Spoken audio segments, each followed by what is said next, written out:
Good evening, everyone. A very warm welcome to all of you after the break. We are trying to be on time, and we thank everyone to be here. We had a couple of sessions earlier in the day where we talked about the role of management and the changing perspectives in the area of management education. That was the first dialogue. We had a fintech dialogue earlier to this break. We are now moving to the third dialogue on the strategic response to disruptive innovations. To kick off this dialogue, we have an eclectic group of leaders across different sectors. And it's my honor and pleasure to invite Professor Tejpavan Gandhok. I request Professor Tejpavan to come onto the stage. He's a clinical assistant professor in the strategy and entrepreneurship area here at the here at Indian School of Business. I would also now like to invite Dr. Parakala Prabhakar, who's an advisor for the communications department at the government of Andhra Pradesh. He's also a cabinet rank member. He's a political commentator. Sir, we are very pleased for you to join us here in this dialogue. Next, we have Professor Srinivas Reddy, Professor of Marketing at Singapore Management University. Professor is an expert in the areas of innovation, new product development, and the marketing strategies. We have Mr. Prasad Vanga, who is the CEO and founder for Anthill Ventures. He's also an advisory board member for the Srinivas Center for IT and Networked Economy here at ISB. We also have Mr. Harish Chandra Prasad, founder and chief mentor at Malaxmi Group. He's a highly accomplished entrepreneur, leading a diversified group of businesses. Last but not the least, we also have Ms. Rajani Kasu, CEO and co-founder for Zyppys. She is also a proud PGP alumnus of Indian School of Business. Professor Tejpavan, I would now like to request you to kick off the dialogue. Thank you. Thank you, everyone. Thank you to our panelists. Really appreciate you joining us for this. I must say, being a proud Singapore Management University alum and a new ISB faculty, it's a wonderful privilege and pleasure for me to moderate this panel. I think the theme of strategic response to disruptive innovation is a very interesting and an appropriate question given the discussions we've had. One of the interesting questions is, is all this hype about disruptive, is it, which of it's really beneficial and not? And also in this quest for strategic responses, can those really be coordinated and planned given the pace of innovation, or do they need to be experimental in their own regard? But I think to set the scene, I'll request each of the panelists to speak for about 5-7 minutes to leave enough time for discussion and Q&A. What I would encourage is, and if our colleagues with the mics, those in the audience who would love to ask a question, it would be great if you can, if you get the chance to just jot it down with your name and send it through the ushers. It'll help me get a sense of the themes, and then we'll come to you to actually articulate the question. I'm going to request Professor Srinivas Reddy to set the stage and share a very interesting framework that he's developed to think about incumbents and disruptors' responses. And then we'll ask each of the panelists to give us their thoughts on their topics for 5-7 minutes.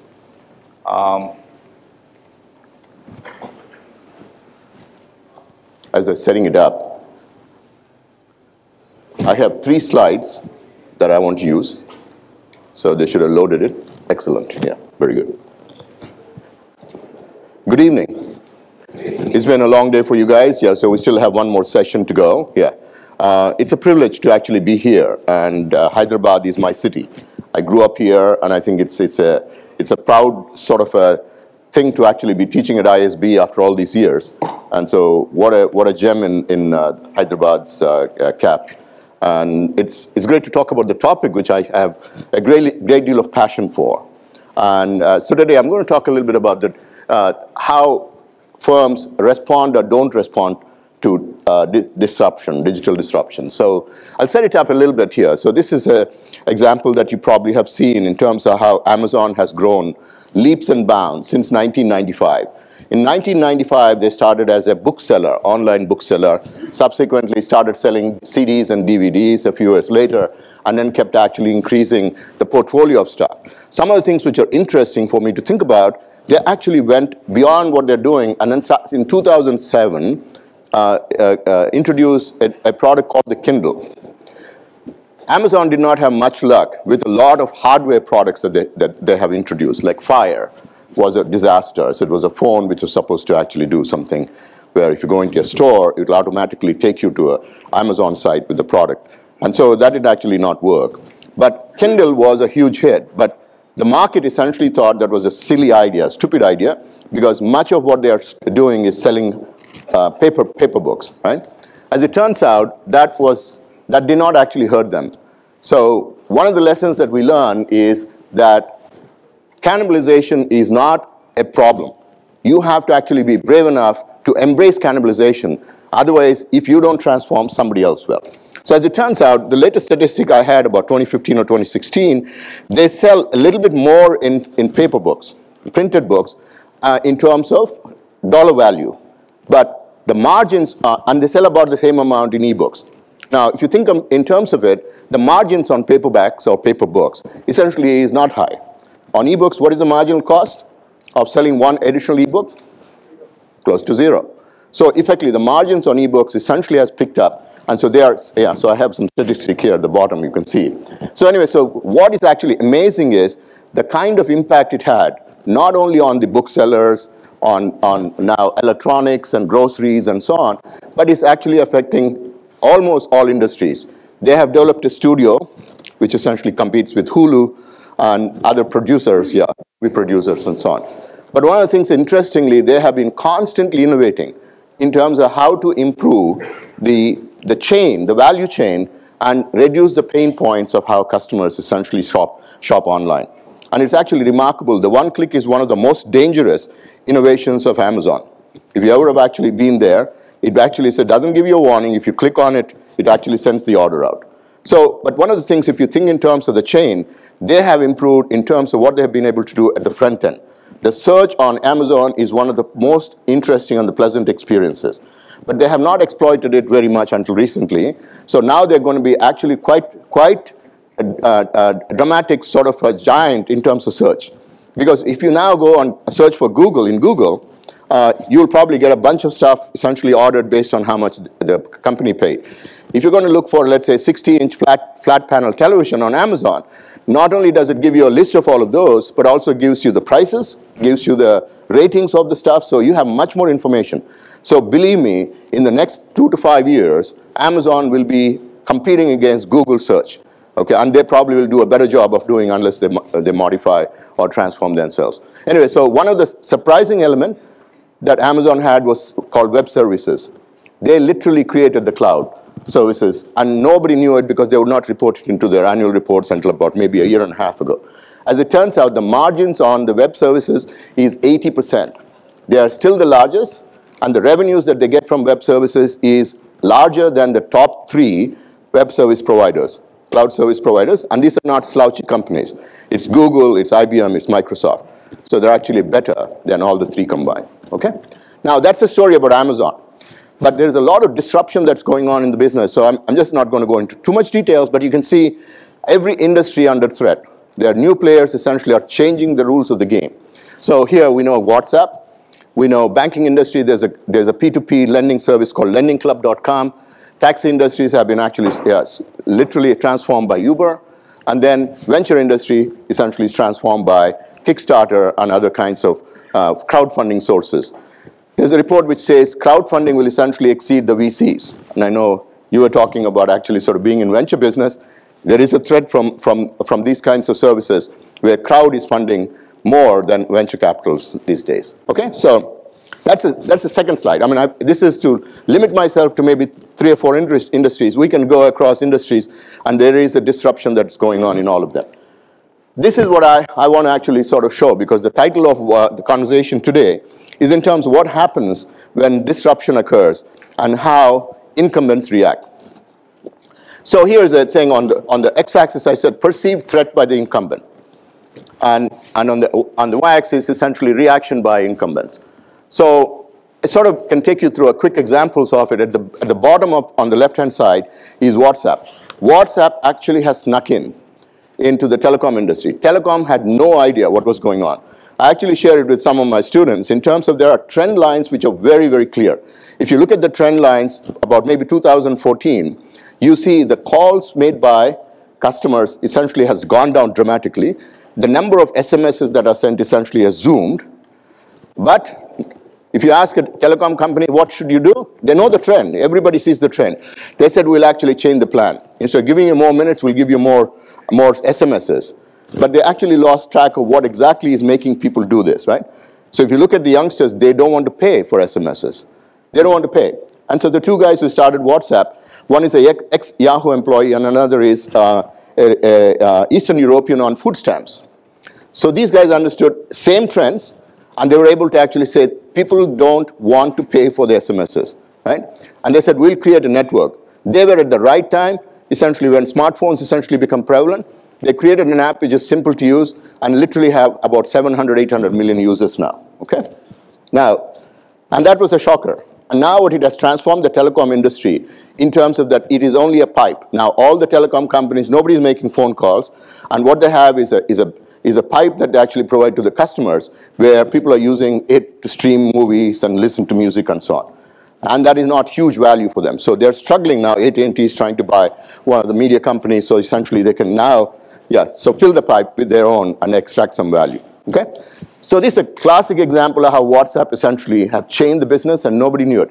Now one little note, WhatsApp essentially we know now is an innovator. But go back a few years prior to that, there's something called BlackBerry BBM. Do you remember BBM? Okay? Remarkable, if you look at it, it's not very different than WhatsApp. BBM is a contained unit because BlackBerry did not want to let it outside. Only BlackBerry users essentially can communicate, just like WhatsApp. But they never actually realized what the potential was until it took WhatsApp to do it. So there are things all around, signals, trends, and basically that I think if you don't take advantage of it, you'll go the fate of BlackBerry. BlackBerry sort of now said, we give up on hardware, we're actually going to be doing software. So at least one of the few guys which are still surviving after Apple iPhone. So Lending Club is a little bit better, but this is something I had a conversation with bankers, and I said, do you know when Lending Club started, it's a P2P lending service. They can actually loan money to guys who want up to $35,000 from guys who are willing to loan the money. I am actually a member of Lending Club. I put in some money, but I don't give $25,000. I pay $25 to projects which I think are appropriate. So if somebody wants $25,000, there are 1,000 people paying $25,000. So effectively, it's small risk, but effectively you're funding the stuff which this guy will not be able to get from the bank. When I talk to the bankers, they say, how big is the business? I say it's about $5 billion in this year. This was when it originally started. He said, we're not worried. Why? Ours is a $3 trillion business, lending business. Okay? So it sounds great, right? But the thing is, all of these start like this, very little impact. They're scratching the surface, and soon enough, there will be something which essentially this one will become a $1 trillion company. I'm not saying Lending Club would, but something essentially of the P2P. And now the fintech, I was not able to see the conversation a little earlier because I was nursing a little bit of fever. I just took off to get some medicine. But fintech essentially is essentially now the financial companies essentially are reacting to what's going on outside, right? So I'll just skip a little bit. Uber is all we know. And Uber essentially had fierce competition. When it was introduced, every city, the taxi commissions, taxi guys essentially were fighting it. If you think in terms of Uber model, we see the front end of Uber. Their model has always been, we'll fight everywhere. We'll go introduce it, entrench ourselves very, very quickly, and then have a large number of customers who basically will fight for us. Okay, so, and this is in the early days, they did it in Washington, D.C., and so the regulators essentially have to adapt. Though they were violating the rules, they actually went in and basically changed the rules because there was such a mass outcry in terms of controlling Uber. But that was, it's still going on. You can see London essentially had taken them out, but now the real stuff is happening. Uber, which was actually a phenomenal sort of a darling company of venture capitalists, essentially is now hurting. They went into China, lost $1 billion a year. had to actually put their tail behind and come out. It just happened a few weeks ago in Singapore, where they actually gave up their territory and actually joined in with Grab. So it is actually happening that they are basically, their model, which was almost flawless, essentially is actually showing cracks. But the last one I actually leave for well, this is actually an interesting, many of you would not have heard of this company called Aereo. It's actually started by an Indian entrepreneur and Barry Diller. Diller is one of the media magnates in the US. Phenomenal idea. So what he says is, I'm actually going to give you every individual in the major cities like New York, Atlanta, Chicago, Dallas. Everybody, I can rent you an antenna, a micro antenna, which I will put it in a tower in the city, and you can actually watch all the HD programs using that antenna, okay?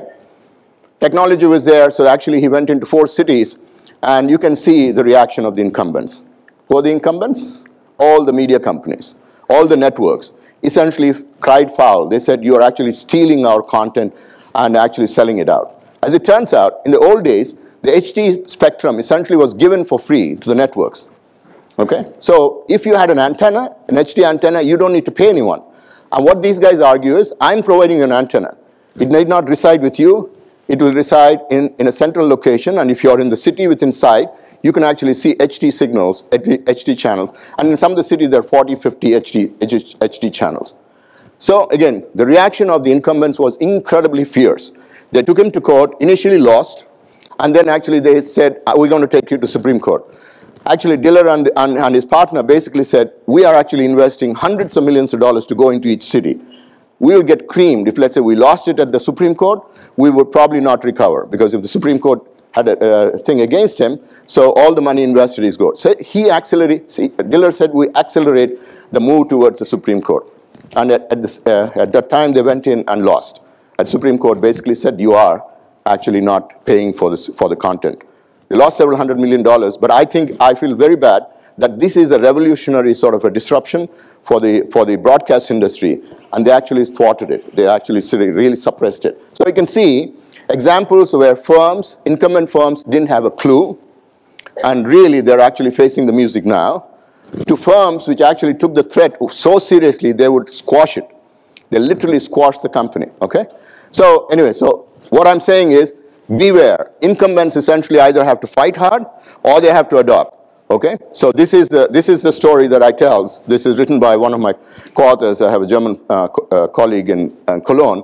We wrote a paper called Digital Disruption and Value Creation. So I just took a few slides to sort of describe what the process that's going on in terms of how incumbents essentially react.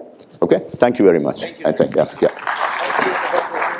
So, with Professor Reddy having set the stage for, with the framework for incumbents' responses and disruptors' moves, I think it'd be a really nice segue now. Perhaps if we could ask Rajani, as a entrepreneur, to share her perspectives of how you've been seeing opportunities from a disruption point of view, as well as what are the challenges you've been facing, having seen the opportunity, and then I'll ask Prasad to respond from a VC's perspective, as well as the incumbents' inertia and organizational challenges in responding to such disruptive innovations. So go ahead, Rajani. And thanks, Professor Srinivas, setting up a stage, having a global perspective across. So ISB has given me a platform to think deeper in terms of innovation, disruption, managing disruption. So in my experience with Zyppys, what I found was when disruption comes, it comes. And every organization, every company out over there, they wouldn't want to brace it upfront. So they want to think, what is going to happen with the disruption, watch and wait and see, then act on it. But the trends have been changing for past few decades, and you see that the disruption is coming out fast, and the innovation is happening immediately after that, and the disruption and innovation are marrying together, and the products are becoming more of a disruptive, innovative product. So during the process of Zyppys, what we found was, when we started, we were strictly focused on the intercity travel, because that was a white space which was left out by Uber and Ola, where they didn't want, because there was so much intense population where they could cater for intracity travel. and the intercity travel was left out. So we saw white space and we felt, why don't we get into that space and start exploring the opportunity. To our surprise, within few months, we were the lead players in Andhra and Telangana. But when when Ola started the outstation, you knew that it was coming in. So you got to pivot the model. You knew that it was happening, and you got to build your frameworks. Your technology should be in pace with the changes which are happening, and brace the change. As Professor Srinivas said, the changes are out over there, and brace the challenges, brace the change. So then we brought in an experience platform. So what we say is, when somebody is on the road, you need different aspects of things on the road. It could be a rest area, it could be a food place, it could be somewhere you want to stay with your family, it could be some recreation out of the, out of the norm where you want to have that experience. So over the past 2 years, what we have done is we expanded across the south to understand the customer behavior. Every state in India is a country by itself. So their behavioral, their payment patterns, their action towards the call, everything is very different. So you got to model your framework in such a way so that it can be independent of anything out over there, but still address all the issues which are happening. So that's where we brought in all the experience together, and we implemented AI, AR, and IoT in space, because IoT was needed to discipline certain things. Because what happens is, if the partner, the driver is on the road, you don't know what is happening out over there. You got to have certain methodologies, certain techniques to monitor it. And if you let them free, anything can happen at any time. So you got to have all your processes, your frameworks, and understanding the market, well trained, and then go and explore the opportunity. So that's something that we have done in the past 2 years. And it was a change from where we started and where we are right now. So we call ourselves as an experience platform on the road, from where we started as an intercity, but now we are an experience platform on the road. So that was a change, adopting the change, bracing the change, and making sure you understand the customer needs and build your platforms around that. Thank you. So from an entrepreneur's perspective to a VC, and also your thoughts about organizational responses as incumbents or inertia, etc. Yeah, firstly, hi, I'm Prasad. I do not call myself as a VC. So to the contrary, we call ourselves as a speed scaling ecosystem. We like to spend more time with the startup versus actually money.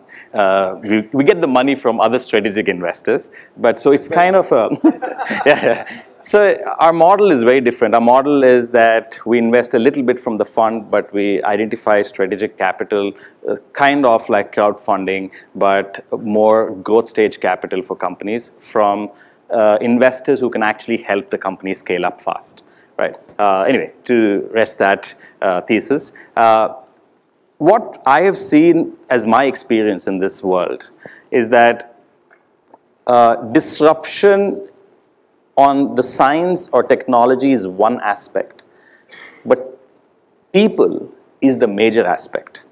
Behavior and acceptance of change, either on the consumer side or within an organization, the people part is the most important part, which is the cultural aspect. Okay, so unless you create awareness, desire, ability, knowledge, and reinforcement within an organization, nothing is going to change, right? So on one side, my team helps large organizations try to become agile. So we work with family offices or big organizations who are saying, oh, we become elephants and we want to become nimble and fast, but they just like to say that. But in reality, it takes a long time for them to move anything, right? Including a desk from one place to another. And there has to be a lot of context to why that has moved, because it's my desk, it's my role, right? On the other side, you have a startup who is going to die if you don't give it a use case very quickly and actually get them some scaling up opportunity. So that's what we do. We try to bridge that gap and say, hey, listen, wake up and get this startup to scale fast. I've seen many different examples. I'm going to talk about my first investment, which is an organization called MedPlus. All of you know about it. It was an interesting idea. We actually laughed at it. We said, oh, there's so many pharmacy shops in India. Why would you do a pharmacy chain in India? It's like so stupid to do this, right? But the entrepreneur felt that, look, there is pharmacy chains, but nobody is actually doing it in a very clean way. There is no economies of scale. The staff is very uneducated, all of that stuff, right? So there was an opportunity. So that's one kind of disruption where there is a opportunity to disrupt the current model of retailing in pharmacies. We completely went into another firm which is actually changing the future of work. So BPO firms, they have a lot of people doing transactional processing. Now there's robotic automation and AI, which is doing 80% of the transaction, and 20 to 30% of the transaction can be actually given to folks like everyone who can actually take their phone and actually do the transaction on the phone and earn some money. So the future of work itself is changing from that perspective. So on one side, you see consumer behavior changing, which is what Rajani is trying to tap into and understand. And that's a very, very important aspect because behavioral changes will happen much faster than you think today. We found a company in Switzerland which is doing urban farming, which is actually basically going to London, Zurich, New York, and basically saying, hey, listen, you have a little bit of space in your apartment, we'll convert it to a farm. You use it for organic vegetables, but if you don't do it, then we'll take it and sell it in the market, right? So it's changing the way people consume food, right? There's another aspect which is completely going to change the way electric cars are going to come into India, right? Anyway, so my point is that disruption is going to happen very, very fast. And you have to keep your eyes, ears, everything else open to see what's happening around you. And for large organizations, they realized it. And it's like outsourced R&D. When they say corporate innovation, it's outsourced R&D for them. It's not going to be another a King Kong and a Godzilla fight. It could be one of those few small airplanes that one of them will kill the Godzilla, and that airplane will be a big company, which is like Amazon today. So thank you. So those in the audience, if you have questions, just keep jotting them down and sending them down, so at least I have a sense. And I think now that we've heard an entrepreneur's perspective and let's say a scale-up ecosystem, an organization response, let's move to the next level of aggregation. I think we'd request Mr. Harish Prasad to talk about, urban ecosystems, smart city perspectives, and then last but not by no means least, we'll request Dr. Prabhakar to talk about the government perspective on unleashing disruptive innovation within government services. So that'll, I think, round it up. Go ahead, please. The floor is yours.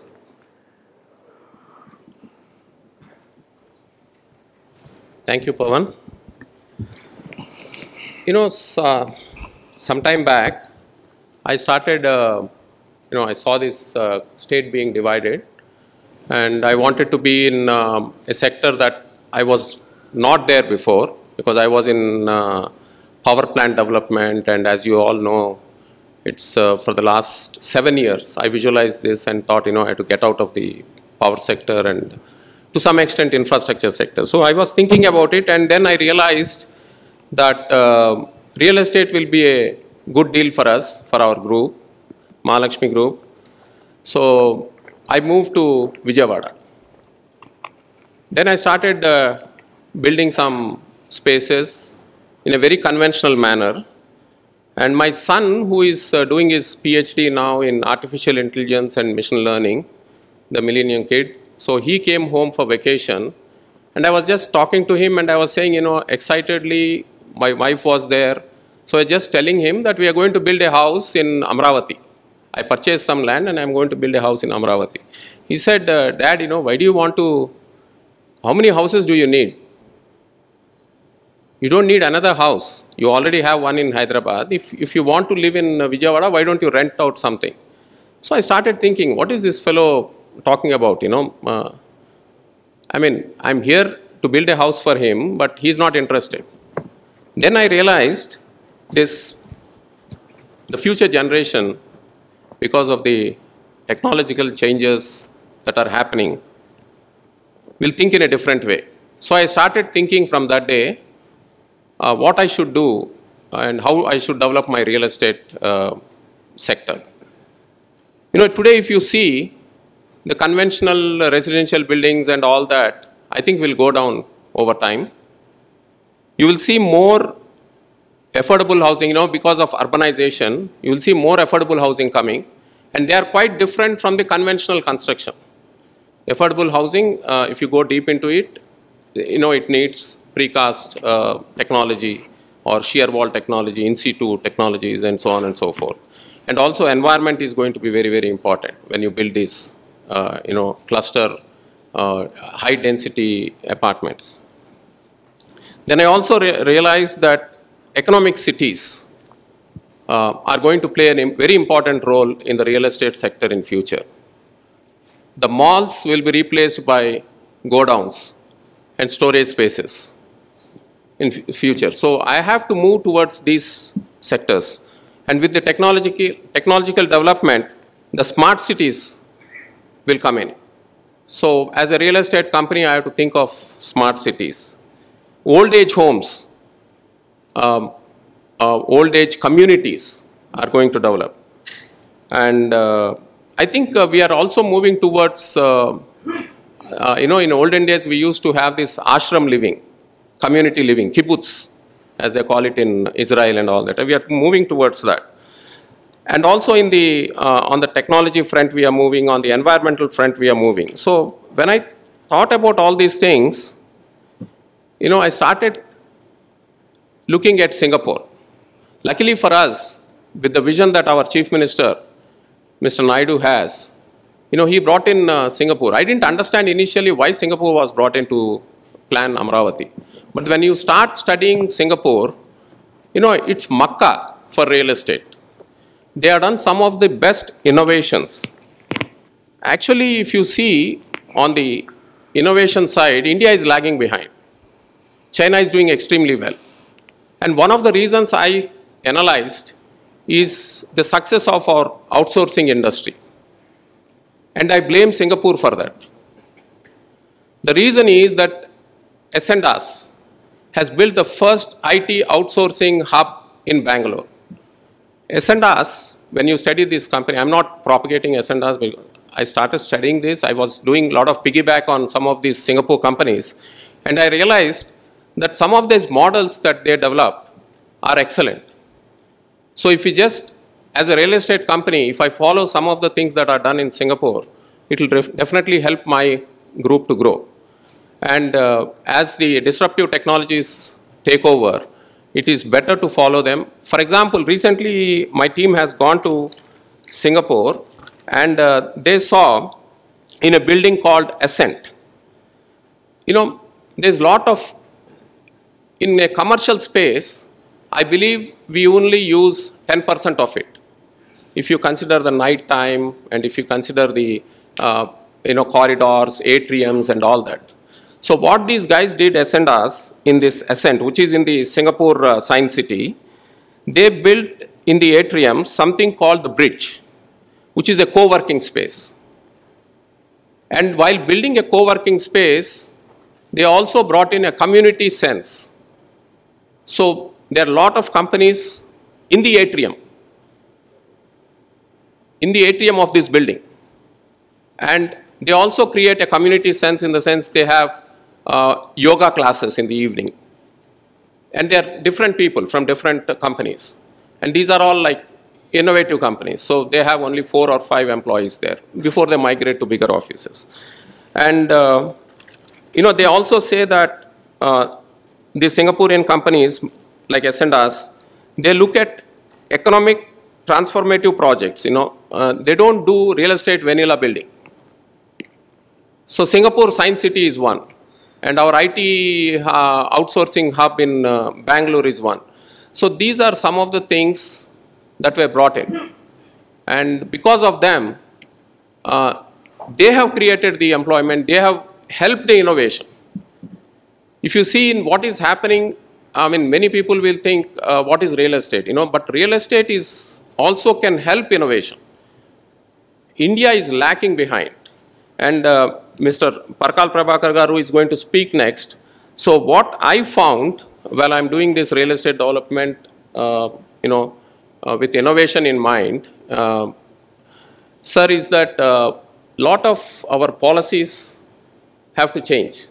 Not just in Andhra Pradesh, but all over the country to suit some of these innovations that have to be done. And real estate can really help the innovation, the infrastructure development and all that. So I think since he's going to speak next, I would request you how I have to know how Andhra Pradesh is tackling this issue of catering or helping the innovation through real estate. Of course, and other sectors also. So thank you very much. Thank you. Thank you. Thank you, Mr. Harish Chandra. I really must compliment you. That's probably one of the most thoughtful discussions in the Indian context I've seen about the need for different thinking about the urban built environment and its crucial role in innovation. So without much further ado, if I could request Dr. Prabhakar now to talk about you know, how the government, particularly I think the government of Andhra Pradesh has been leading the light in disrupting itself or, you know, reinventing itself. So if you could give some thoughts on that, please, Dr. Prabhakar, as well as to the extent that you are able to address Mr. Prasad's question. Thank you very much, Tejpavan. Andarki namaskaram. Good evening to everybody. I come from a very different stable. I come from the government. Unlike the businesses and companies, governments don't face extinction. They don't die. Parties come and go, but governments are here to live. So we don't really face a competition. Government is a monopoly.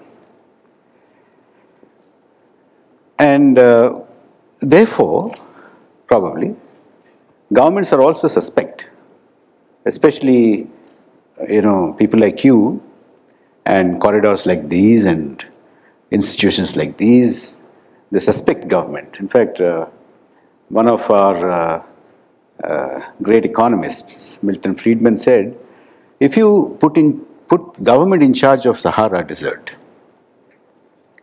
if you put government in charge of Sahara Desert, in 5 years' time, you'll have sand scarcity. So that is the reputation of governments. It's even better than the camel by the committee. But then you see, in Andhra Pradesh, Harish knows and Jay is here, we are doing things very differently.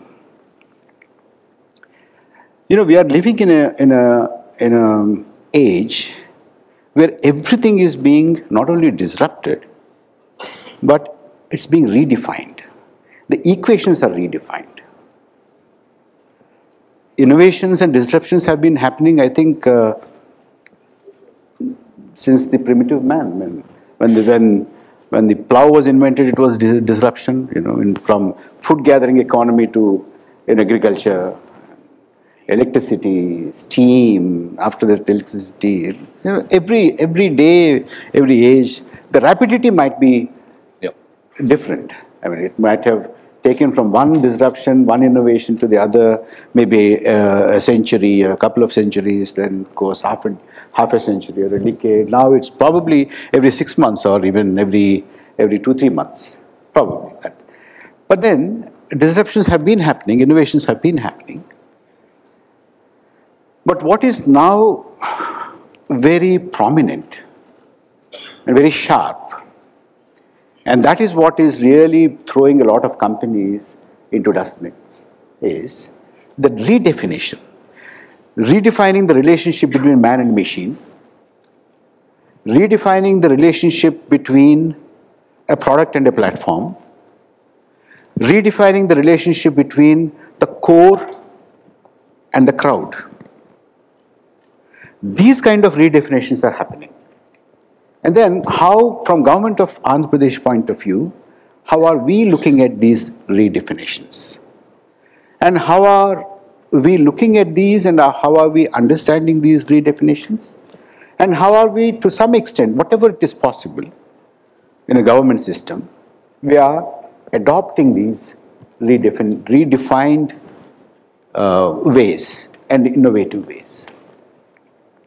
I can tell you one thing, is that if you spend, I think some of the ISB alumni do come, and they are chief minister's fellows, and they are they are with EDB, they are with government of Andhra Pradesh, they are with chief minister's office. They would vouch this for me, is that if you spend about 4 or 5 days or a week in the government, in our secretariat, and then you just sit there and listen to what's the conversation, what's the dialogue that's happening, and then come up with a word cloud. I can tell you the most prominent words in that word cloud are going to be, artificial intelligence, virtual reality, digital disruption, digital technology, drones, CCTV cameras, real-time governance, updation, etc., etc. This is the kind of word cloud that you would find. This is, to start with, this is what the entire ecosystem that exists in a government is being challenged by the present government. This is one. The second one is, all this is done with the citizen as the center. We are not doing innovation, we are not bringing in digitization, we are not bringing in technology, we are not bringing in all these high words, etc., etc. Not for the sake of those, but how do we serve the citizen? How do we help the citizen? How do we empower the citizen? How do we make him, how do we enable him to access the services of the government? And how, between the citizen and the government, there are no middlemen. For instance, if you talk about Ola or what's the other taxi? Uber, etc., etc. But what is essentially it has done is that it has completely destroyed the middleman, isn't it? So what we have done now, we give social welfare pensions to about 48 lakh people every month at the rate of 1,000 rupees per month. What happens? They don't have to, the old people, the widows, handicapped, these people do not have to go and, like a supplicant, stand before an officer or an office, or the amount is deposited in their account, is credited to the account electronically, and then SMS alert is sent to their mobile phones. Now everybody has a mobile phone, except I think out of 48 lakh people, I think maybe about 60,000-70,000 do not have, but all others have. So it's completely eliminated. So this is the kind of the innovations, this is the kind of digitization, this is the kind of technologies, this is the kind of disruptions that we brought in. Now, why I'm saying this also is a disruption, because most people are disrupted by this. People who would go and say, look, I got this month's pension for you, so that, their bhav is more, and, their commissions, Harish Chandra Prasad is saying, all these are completely eliminated. So this is one. The other thing is, the government, although it's very brutally powerful, but it's not really empowered, in the sense that it is not keyed into the kind of information and the data. Today, data is power, data is new oil, data is power. You have to know on real-time basis what is happening in your territory, with your people, with the families, with the 3 some crore families, and 4.98 crore citizens. What is happening? Now what we do is that early morning, it's real time, but we get up at maybe at 6 o'clock or 6:30, and then when we take a look at the core dashboard that we have, we have a complete update on what was the rainfall, what is the groundwater level that day, and what are the water levels in various reservoirs in the state. And at about 10 o'clock or so, by 10 o'clock, how many students have attended the schools, because it's all biometric. How many teachers have attended? How many teachers have come? How many pensions have been delivered by then? How much ration is lifted by the citizens? Where are the hitches, etc., etc., etc. All this. Now, this empowers the government. So the government becomes data-driven. That government has become data-driven. Government is up to date with what is happening, from rainfall to water levels to school attendance to office attendance to ration offtake to everything. It's there. And then we also have the mechanism to understand what is the conversation that is going on in the mainstream media and in the social media. What do you think of the government? How are people responding to a particular thing? Where the lines are drawn, etc., etc. This also empowers the government. It also redefines or makes us understand how it is being redefined. See, for instance, if when I said that the redefinition is taking place between the core and the crowd, when we sit in the cabinet, that is the core of the government, isn't it? And then we have sheets of paper which says that on our ration, these many people are happy and these many people are not happy, and these many people are, have these complaints, etc., etc. On our excise policy, this is the satisfaction level. On our schools, this is the satisfaction level, etc., etc. Now, it is no longer the hippo. It is no longer the highly paid professional opinion. It's not that, half a dozen consultants sit and tell you, your government is doing well and it's not doing well, etc. But on real time, we have the crowd speaking to us. That is what democracy is. So we listen to the crowd. We are keyed into the crowd. Very interesting. This is what is happening. So we redefine. We not we redefined, but we are keyed into the redefinition. We have now our ear firmly to the ground. So even the cabinet is overwhelmed by the data, and then it has to fall in line. So we've redefined that, or we have got into the redefinition. That's one, and then between the product and platform, we've created a platform where the entire thing. See, the government now is completely unbundled. Now, it is no longer the collector or the chief minister or the minister or the commissioner or the director who deals with these things. It's completely unbundled. If we have an initiative called the People's First, which also has a call center. The government has a call center with 1100 1100 1100, and then we handle almost about 15 to 20 lakh calls per day. We can outbound calls, we can do about 60,000, and we are anybody from any time. It's 24/7. People call and tell. And immediately the request or the complaint is registered, passed on to the department. And immediately, we also use machine learning. Immediately it is classified into individual and community. Under individual, financial, non-financial. Under community, financial, non-financial. Therefore, you have individual, financial, non-financial, community, financial, non-financial. All the non-financials, we have a standard procedures and a timeline that it should be addressed by these many days.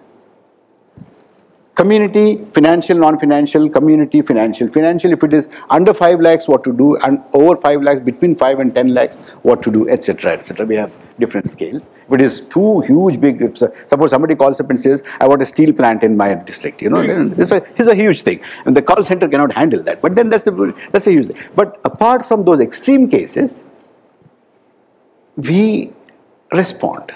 So it's a responsive government, leveraging technology, leveraging information technology, leveraging communications. So this is how we proceed. And then, of course, we are talking about so many apps. I mean, everything has an app these days, isn't it? So we also have an app. And the app, you go and click a photograph with your cell phone of a crop. And immediately it's developed with a cooperation with ICRISAT.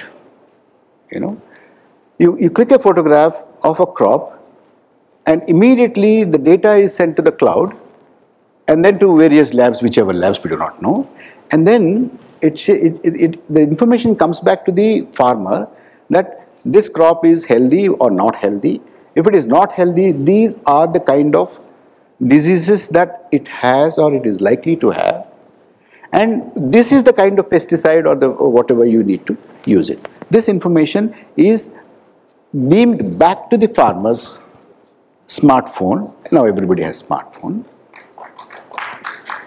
In about a couple of minutes or less than a couple of minutes. This is the kind of app that we have. I mean, we don't use apps only to order food or pizzas, but we also to create food. Yeah, to create food, to help farmers create food. Fantastic. So this is also the kind of redefinition that we are.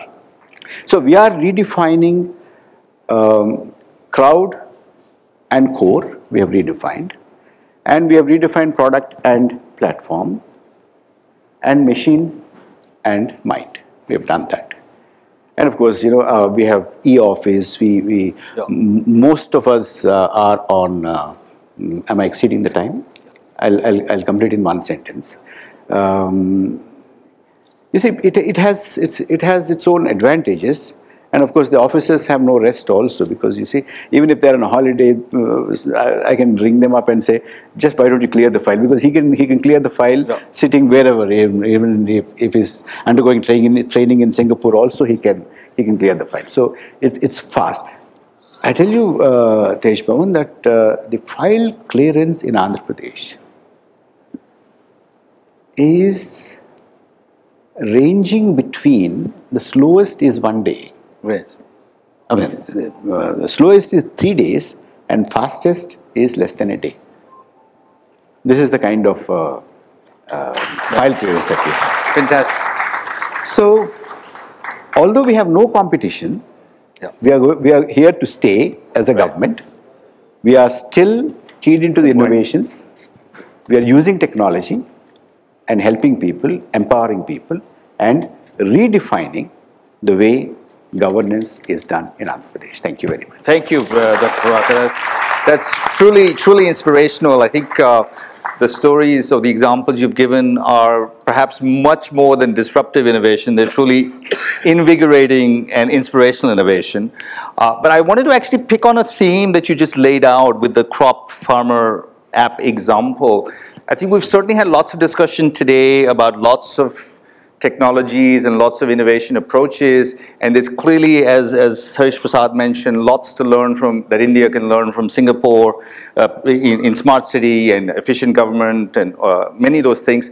But one of the issues I'd be very keen for the panel to pick on this point that Dr. Prabhakar made is many of the advanced technologies, the deep tech, is addressing problems that in some ways really addresses developed world issues very well. So Singapore, it's a boon for them. You have botization, you have urban, all of this. But what about India-specific problems? Are there alternative innovation ecosystem models other than the Silicon Valley, burn billions and create a few monopoly type of approaches that could be more relevant for India-specific problems? If any of the panelists would have any thoughts about that question. Harish? I don't know whether I'll be relevant, but I can just mention one research that's going on. So the Singapore consortium has been given 6.84 square kilometers of the core Amravati to develop. And what do? There's very little population there, and 6.84 square kilometers is a huge real estate development. So what these guys did is they formed a SC, Singapore Consortium. They did a lot of research, and recently they are going around the world, including Germany, China, and all that. And they also did research on, they are real estate developers, but they did research on the state itself. So they've realized that this state is an agrarian state, and Andhra Pradesh has a lot of fuss, mango, maize, and so on and so forth, feedstock and all that. So they came out with this new concept saying that, for this 6.84 square kilometers to develop, they have to first develop the ecosystem for the agriculture in Andhra Pradesh. So they are working backwards now. They are working backwards. They are trying to develop the ecosystem, and they signed an MOU recently with EDB, Economic Development Board of Andhra Pradesh, and the German Agrarian Agri-Business Alliance, and SC. SC is Singapore Consortium, which includes many companies, all over the world. So they are trying to bring in a lot of agri-based companies, including trading companies like Cargill and others, seed research companies, Monsanto's, and so they're talking to all these companies. They're trying to bring all of them, saying that here is the place, which is the Agri Silicon Valley. So that's how they're developing this 6.84 square Which was the original Silicon Valley. We were all thinking, what do they do? I mean, do they have free money? That's what we were thinking. Why did the Singaporeans take this land? But I realized that they are doing a lot of research. It's helping a lot of people like us, bringing the ecosystem and all that. Thank you, Harish. Yeah, go ahead. With mature economies, data is pretty structured. It's been there for a while. So when somebody says, "Oh, I've built an AI platform, I've already got like AI in it," always the question is, how much data has your AI platform actually crunched to actually make any sense? So very few governments like Andhra Pradesh are capturing the data. You're trying to utilize technology to actually take it to the next level. So I think there's also that maturity curve of ability to capture data and also structure it and use it and retrieve it in a format that artificial intelligence can be actually enabled, right? So it's going to take some time. I mean, we just started. I mean, a lot of people ask me that, oh, venture investing, is it the end? We just started. We've just like nowhere close to picture every buck. Yeah. Picture every buck. Exactly. Great. No, so I just want to relate to this, particularly in the Indian context. There are two areas I think where work can actually be done, and I have two examples, and I think probably guys in the room probably know a little bit more about it. One is in healthcare, and the other is agriculture, so food sources. So there's tremendous amount of possibility of innovating in both of these. One, I think Prasad has actually talked about, you said in Switzerland. I saw a Moroccan in France essentially has something called Jungle Box. He basically has, his vertical farming, he'll actually sell in boxes. Literally, a small room can actually be sort of divided and so on. So, but in Hyderabad, we have something called Simply Fresh. I don't know if you heard of it. This gentleman essentially is an IT guy, and he's now into farming. Yeah, so completely hydroponic farming, where I think it's a tech company, not an agri company. So we actually combine technology in terms of being able to feed the alkaloids at the right time, in the right proportion, to different plants, and be able to actually source, grow things in a completely contained environment. And so this is coming out of India. Actually, in all the models that I've seen, this is probably one of the more sophisticated agri-tech company that I've seen. That's one. The other is in terms of healthcare. Again, I think we have a local company. Some of you might know a little bit more about it than I do. There's something called Call Health. I've actually used this example across other countries, like in South Africa. So this is a problem that actually is a burning issue in many of the developing countries, where people essentially do not have access to healthcare. When something goes wrong in the middle of the night, there is no way they can go to an emergency room and get treated. And so this is a model which is actually done coming out of here, which I see essentially has huge potential, not just in India, but effectively be able to export to other developing nations where there's no safety net in many places. This might actually work. Thank you. There's a bunch of questions. I know we have very little time, but I'll take a couple of them, and the rest I think are very interesting questions which we can take offline with the panelists. But there's one question from Chandra, who's an ISB alum of 2014, aimed at Prasad, Vanga, and Dr. Prabhakar. Two questions on this. A, do you think that most disruptions are centered around technology? And the second question is, which sectors do you believe are lagging in terms of disruption? So would either of you, not real estate, obviously, but Prasad, I can. Yeah. What are the first question? do you think most disruptions are centered around technology? Actually, I mean, I'd like them to be centered around use cases and consumer acceptance to that technology versus technology itself, right? But unfortunately, I think there is, you know, a technical founder starting a company and a business founder starting a company. I think you need both. The technical founder is very focused around building the best product, but it needs to have customers, it needs to have use cases, it needs to pivot, refine to markets, and that's what the business founder brings in. I think that's why that match is important, and whenever we are investing, we see who's the hacker and who's the hustler. If either of them are not there, then, you know, it's a problem for us to invest. Sure. Right? So, thank you. That's a great answer. This is an interesting question.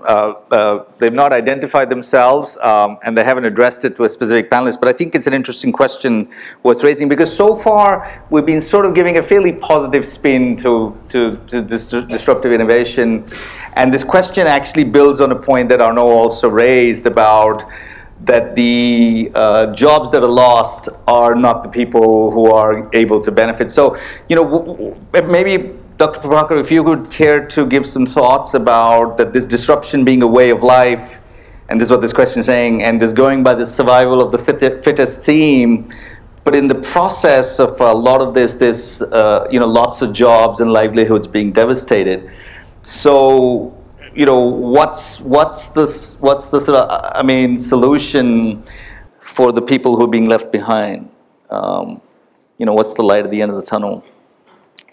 Can I come to that after responding first one? Yeah, please. The other question? Sure. Prasad. Go ahead. Which is the sector which is not really up to the you know, disruption of technologies? Yes. Who's lagging?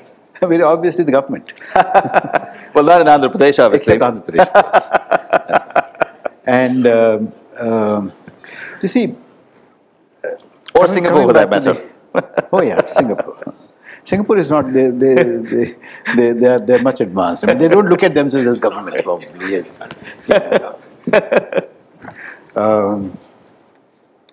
You know, about this apprehension that lots of jobs are going to be lost, I think it's a real apprehension, and you hear this across the board now because of the kind of rapidity with which, you know, technologies are emerging and displacing people from their jobs.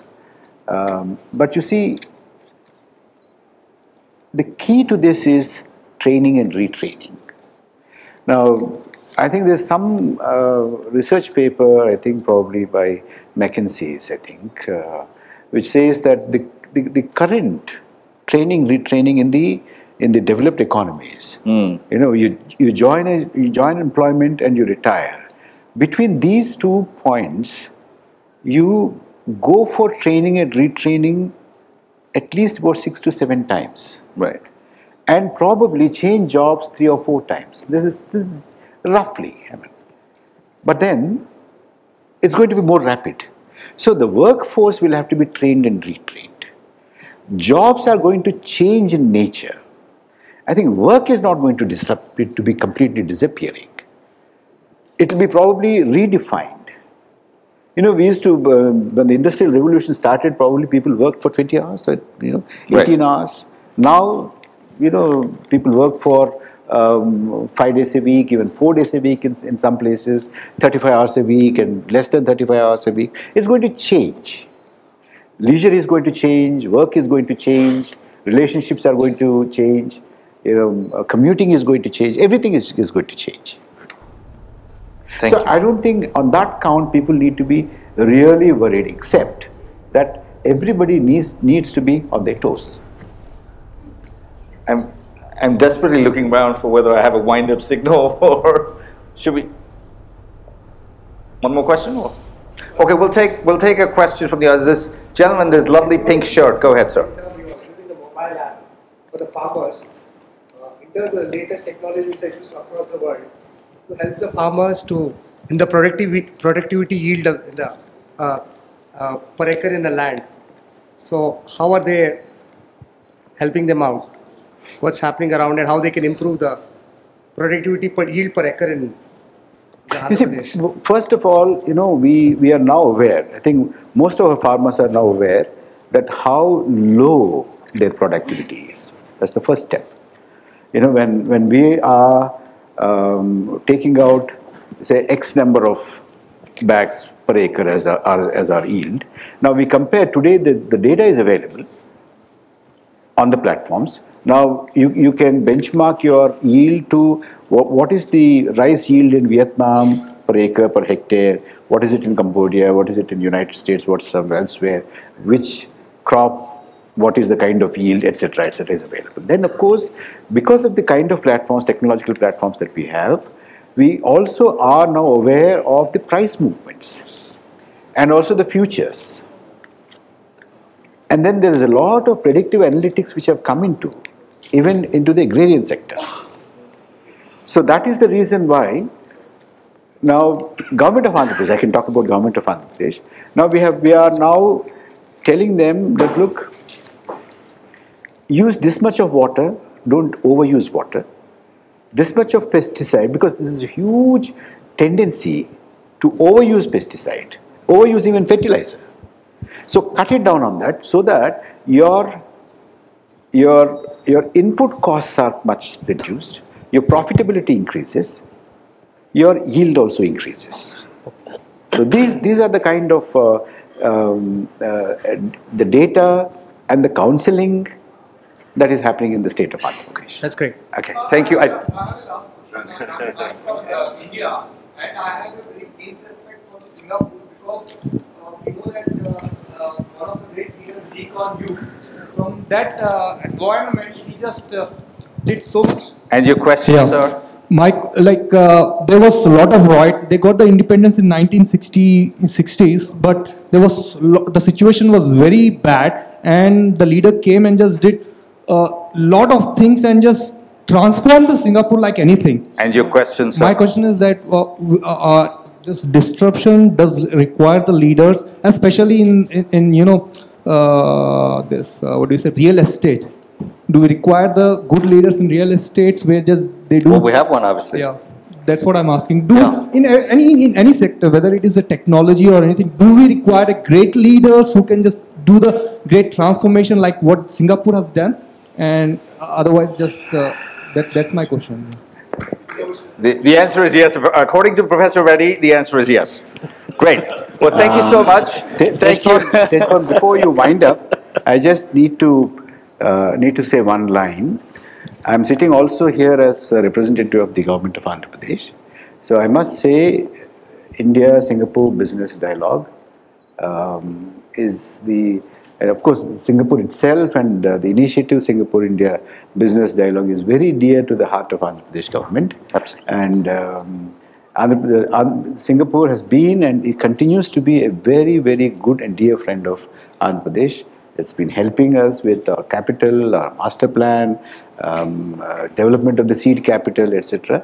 I think I should also use this platform to express the government of Andhra Pradesh appreciation and gratitude to Singapore. Thank you, Dr. Parakala. I think that's an incredibly apt and appropriate way to summarize and wrap up this panel. Thank you very much, everyone, for a great panel. Thank you. Thanks a lot, each of the panelists and Professor Tejpavan for moderating this. I would now like to request Professor Raj to kindly come and share mementos with our speakers.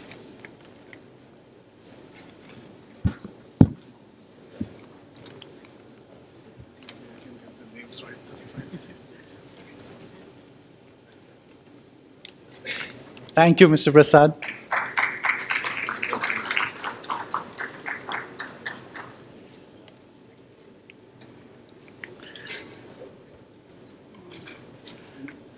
Thank you, Professor Srinivas.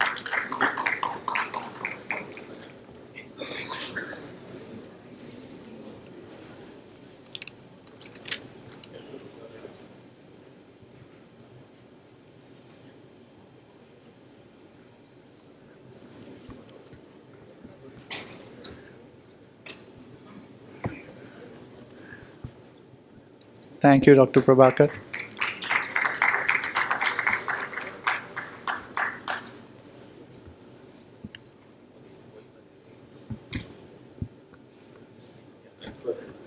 Thank you, Mr. Prasad.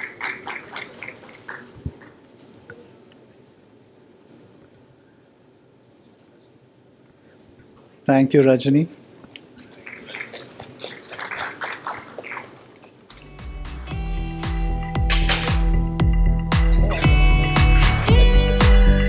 Thank you, Mr. Tejpavan.